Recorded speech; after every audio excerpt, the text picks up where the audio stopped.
শুকরিয়া আমাদের প্রকৃত মালিকানা আল্লাহর, কেননা তিনি আমাদের মালিক। আর এই কারণেই আমাদের জন্য আল্লাহ তাআলার ইবাদত করা এবং তাকে ভালোবাসা আবশ্যক।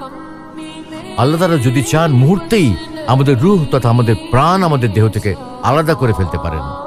আল্লাহ তাআলা পবিত্র কোরআনে বলেছেন কুন ফায়াকুন, অর্থাৎ আল্লাহ তাআলা বলেন হয়ে যাও আর তা হয়ে যায়।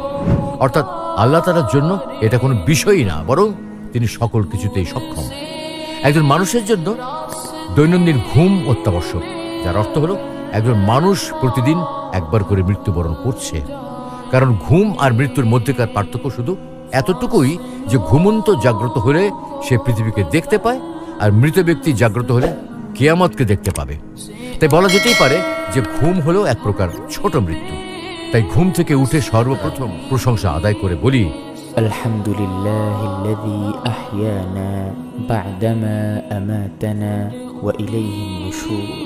অর্থাৎ প্রশংসা আল্লাহর জন্য, যিনি নিদ্রারূপ মৃত্যুর পর আমাদেরকে জীবিত করলেন আর তারই নিকট সকলের পুনরুত্থান। আমাদের এই বেঁচে থাকা, এই কথা বলার সুযোগ পাওয়া, এসব তো তারই অসীম কৃপার বদৌলতের ফসল মাত্র।